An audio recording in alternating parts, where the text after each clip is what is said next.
He's a mixed martial artist weighing in 146 pounds from the Combat Shop, Tennessee, BJJ, Derrick Pate!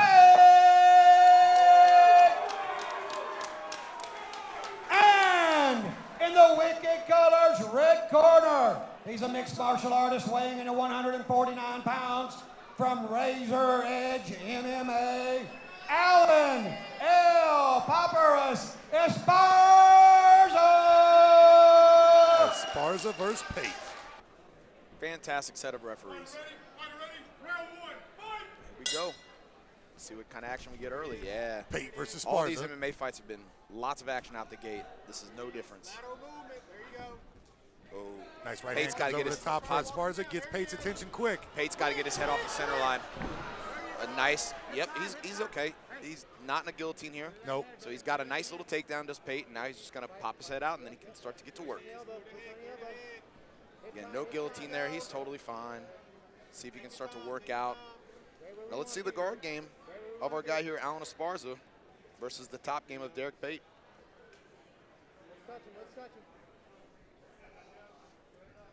Esparza trying to make some work there, looking for maybe to set up a triangle. Right in the center of the octagon as well. No chance to wall walk and get out of this. Just deciding to hold on for now. Yeah, the guard game is kind of underrated in MMA, right? A lot of times you see guys just want to get out of the guard. Yeah. You see them want to get a foot into the hip, push away, try to create some sort of a scramble and get out. Esparza seems comfortable right now with Pate on top. Pate working the head control. Well, it's cool head tattoo as well. Certainly really interesting how we've seen the evolution of the guard game in MMA, specifically the UFC, evolve over the years. You know, back in the day, we used to see a lot of guys elect to play the guard game. Yeah, nowadays, less so. We saw last week with Con Gracie, you do something like that, you're going to get slammed for it. Yep. So nowadays, we're seeing a lot of fighters electing to work on their stand-up, their stand-and-base game, working back up to their feet. Alan Esparza here, electing to use that old-school approach and work on the guard game here, but his guard's wide open here. Guard's open if Pate wants to pass. Now Derrick can posture up and land some strikes here. And he does just that. Yeah, and he's doing a great job of staying in control of this round. Totally in control of this round. A minute and some change to go. Let's see if Derrick can work to advance or if he's just going to elect to stay in the guard and continue to strike from here. Keep walking him to this fence. Bring him to us, Derrick. Bring him to us.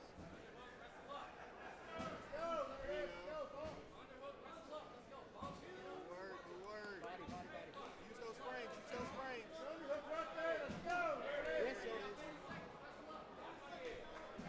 The guard's open, but Pate is seeming content to stay right there on the inside. Esparza kind of holding him in, keeping him from, trying to work the scramble. Stay busy. Stay busy. There you go.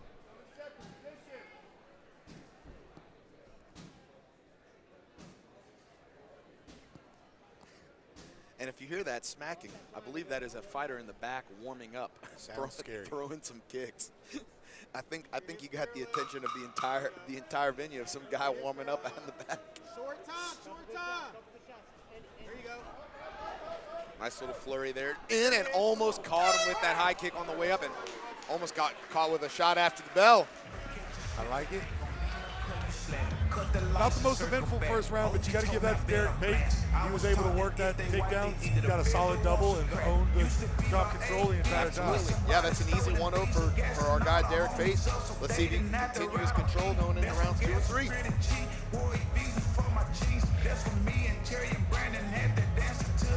Alan looked like he had plenty of energy at the end of that round. So, you know, he's still going to be explosive. He was throwing hard shots there at the end of the round. So, do look to see him coming out with a lot of fire in the round 2. Derrick not electing to stand. Again, his corner, I believe that's Brady Bennett, and I believe that's Johnny, excuse me, I always struggle saying your last name. I'm going to try it. Johnny McElwire. Johnny Melchiori. I always butcher it, but I try. All right. He's our guy either way. Yeah, close. Johnny in.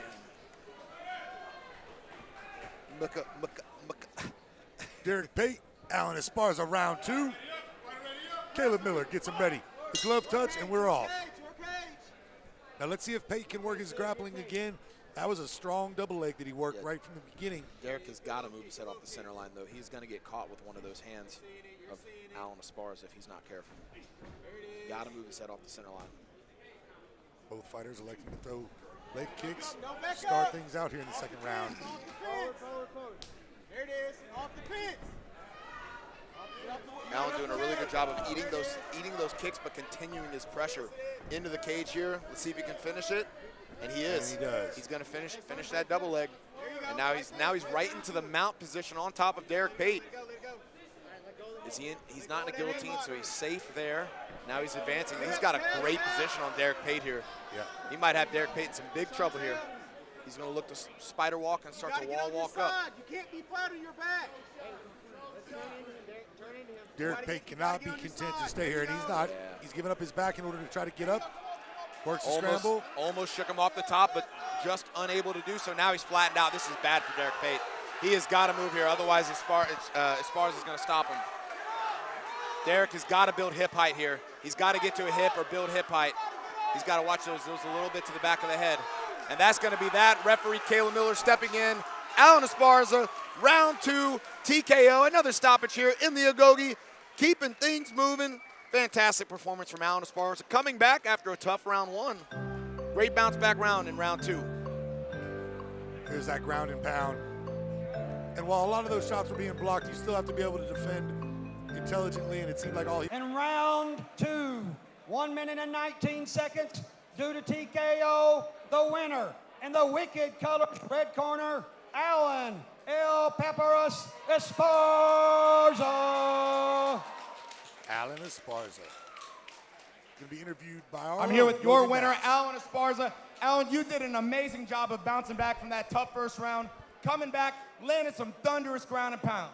Man, first of all, I want to say, Viva Mexico, cabrones! Woo! Oh, man, he had some very heavy kicks on me, especially in the first round and the second round, but all I had to do was just warm up and get loose. That was it, man. I just had to get loose. And you certainly did so. Those were some very hard shots landing there at the end. When can we see you back in the Agoge? Next year, man, I'm hoping maybe February, March, fight for the title or something. I don't give a crap, you know. I'll fight anybody. Any more shout-outs you'd like to give? I want to give shout-out to my coach, Jamie, Nick, Mackie, Porter, Guardian MMA. Those 2 gyms have been phenomenal in everything I do. The coaches, the people, the competitors, everybody's very nice, you know. I also want to give a big shout-out to my dad. It's his birthday today, everybody. It's also my mom's and his anniversary, and they're the big motivation why I do this. They come from not the best background. Those 2 people motivate me every day. Well, congratulations. We can't wait to see you back in here. Alan Esparza, everybody.